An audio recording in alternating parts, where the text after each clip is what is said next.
Hi, and welcome to Threads and Thoughts. I'm your host, Xaviera, and I'm here with the lovely Phupho Gumede K, our guest for today. I just love you to describe your outfit in 3 words.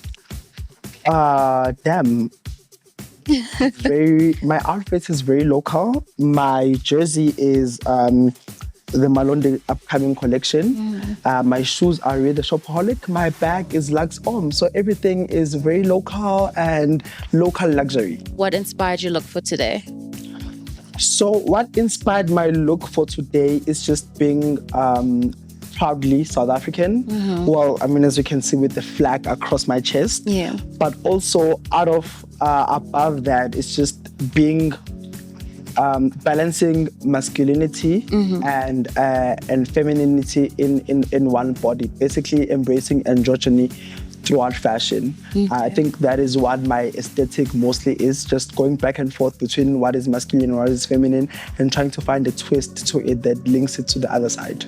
So I think this is one of those, this is like a normal trouser that a man next door can wear. This is a jersey that your GQ man can wear, but now I'm wearing it with star-studded platform shoes that maybe a traditional man find very and instead of socks I'm wearing pantyhose. So I really just always try to find a balance between what is your traditional male and what is your traditional female, and creating a whole new identity out of that. I love that. How does fashion influence your confidence and your self-expression? The saying that you dress how you want to be addressed. Yeah. Well, we live in an era where that couldn't be more truer. Things are perceived by their appearance, and people decide who you are before you even say who you are.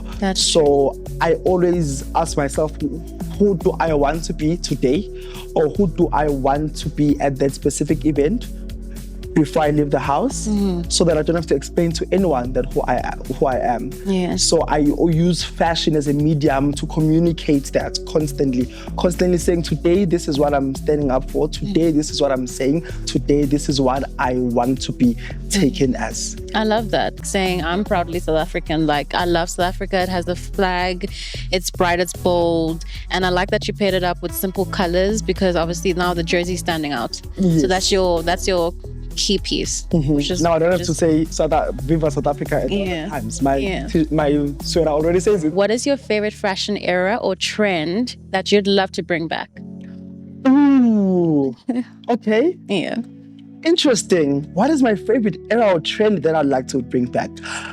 There was something very unapologetically femme fatale about the early 2000s. Early 2000s going into the late 2000s or early 2010s, your Jennifer Lopez, Kim Kardashian, Britney Spears, Lindsay Lohan era, Paris Hilton, where being feminine and sexy was allowed and embraced.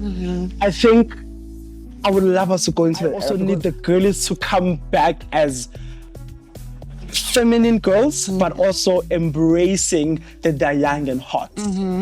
I totally understand that. That era was all about being free, about being yourself, and especially the mainstream where maybe the paparazzi was everywhere, and the girls would just be wearing whatever they want and being free, and it was just like an art show, every day. That's actually a good choice. That's a good choice. I'd actually like to see that as well. Your era that you want to bring back? Oh my gosh, putting the spotlight on me. So I'm just trying to get the time correct, but I don't know if it's from the 30s to the 50s, if I'm correct, the Marilyn Monroe time. Oh. I really, really, really connect with that. The Roaring 20s. Oh my gosh, I really connect with just being yourself, but at the same time, with Marilyn, she was still herself, but when it was time to show up, she put her game face on, but it was also it was more into glam, to elegance, very the womanhood. Then it was very, I don't know, it was just oh my gosh, women were like eggs, don't drop the egg, What are your thoughts on emerging trends in African and global fashion?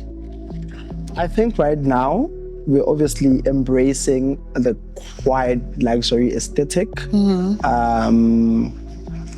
And it's, I just can't wait for that era to be over. Yeah.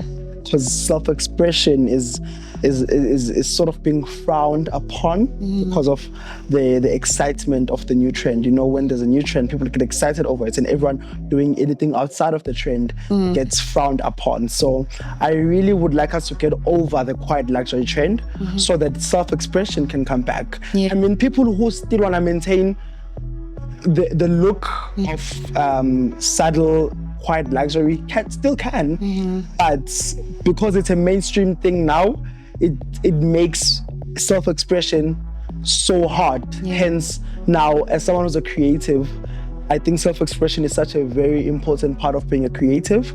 So that is what I'm noticing in the trends when it comes to African and global scene. But also, I'm noticing a lot of sustainable fashion, which is good. Now that is the trend that I need us to keep.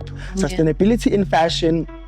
I was having a conversation the other day about what would make us as the African industry grow in the next 5 years to reach the point of the global fashion scene. And my take was leveraging e-commerce and then embracing artificial intelligence and also incorporating sustainability in the way we do things, from pre-production to the value chain to the products and to how we deliver the messaging of the brands to the public. So I think sustainability is a very good trend going on right now. I wish we could keep that a little bit longer. Yeah, I hope so too. Who are your favorite designers or brands that you look up to? I think right now on the global fashion scene, Daniel Vosbury is doing something very important with Schiaparelli. I think the direction at which is... I love that is bringing traditional couture back, which is something that is very lost in mainstream fashion culture. So I love what it's doing with Schiaparelli, bringing back haute couture, bringing back the arts of a garment, constructing from scratch. When it comes to the local scene, I really love what the Pan-African fashion scene looks like right now. With the cross-pollinating between Pan-African countries, your Nigerian celebrities being dressed by South African and vice versa, and Ghanaian celebrities being dressed by Ugandan designers. It's such a beautiful thing to witness, because we then get to be put in a room where we can have conversations around fashion to say, how do we elevate the look of Pan-African fashion, and how do we elevate the conversation of Pan-African fashion? The challenges we have as a continent of creatives, how do we overcome them and make sure that all of us are being uplifted at the same time? So I won't mention any faves because I have a lot of favorites when it comes to Pan-African fashion.